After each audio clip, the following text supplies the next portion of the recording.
Grounded 2 is only 4 days away from its early access launch, and with it, it's going to be bringing some awesome new features. We're talking bug mounts that we can ride around on, a single tool that does everything you can think of, and even class-based combat. Let's dive into the 5 biggest things that you can expect here in Grounded 2 from Grounded 1. So diving right in, let's talk about a big one, and that is the mount system in the game. And at the time of early access launch, there has only been 2 confirmed to be there on the early access release, and that is the red soldier ant and the orb weave spider. You can ride them, you can name them, you can pet them, and you can build homes for your individual bugs or your mounts. On top of that here, according to which one you are using, it will provide a different set of benefits or utility. So for instance, the red worker ants, right, you'll be able to utilize them to kind of like a pack mule to carry a lot more items, and resources to and from your base. You can utilize it to build and collect resources on top of that,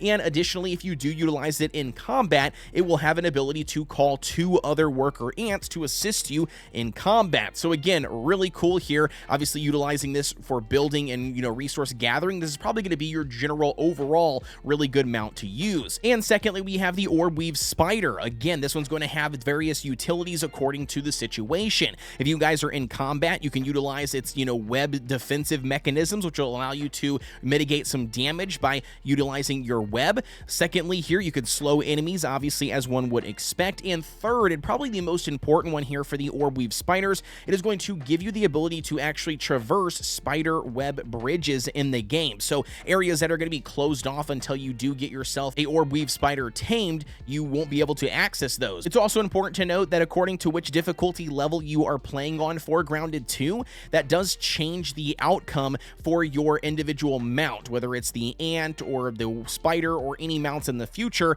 on what happens when it dies. If you guys are playing on the normal difficulty here for Grounded 2, well then that mount, if it dies wherever you are in the world, it will spawn back at your base with a cooldown timer. Once the cooldown timer is up, then you can take it back on an adventure again. However, if you are playing on the harder difficulty here for Grounded 2, well then unfortunately it is permadeath, and you will no longer be able to have that mount at all if it does happen to die. So just keep that in mind when it comes to picking and choosing your difficulty setting. Now moving on to the next thing, and honestly a big one here for the Grounded community that players did not expect, and that is the Omni Tool. In the first Grounded game and in a lot of other survival crafting games, we're very used to crafting a variety of tools, right, in order for you to gather resources. In Grounded 2, they're actually completely getting rid of all of those tools. They're getting rid of the axe, the hammer, the shovel, and the wrench from Grounded 1, and they've combined them all together in this one single tool called the Omni Tool. Now this one's an interesting topic because a lot of people here in Grounded have voiced their opinion on the Omni Tool or the multi-tool, whatever you want to call it. For me personally, I think Obsidian has done a very good job of making me feel good about the Omni Tool for a couple of different reasons. One, their biggest reason for it was it saves a lot of bag space, right? So it's going to allow us, especially loot goblins, to carry more resources that we discover on our adventures. And lastly here, they have stated that there's still going to be an upgrade system for the Omni Tool. It's not just going to be oh, I got this tool and now I never have to worry about it again. In order for us to harvest the better resources or the next tier resources, we're still going to have to go out and farm whatever resources necessary, bring it back to our base to then upgrade the Omni Tool to whatever the next tier is in order for us to, farm the next tier resource. So it's going to function very similar to the other, multiple tools that we used to have. It's just going to be in one single tool to just clean up everything. I'm very excited to test it out in game, but as always, let me know what your thoughts are on the Omni Tool down below. Now diving into another huge feature of Grounded 2 that we can expect from Grounded 1, and that are the 4 main archetypes or the classes that they have here for Grounded 2. And that is the Ranger class, the Rogue class, the Warrior class, and the Mage class. Obsidian has stated several times via interviews and dev live streams and such that they've leaned very heavy into the class-based system or RPG progression system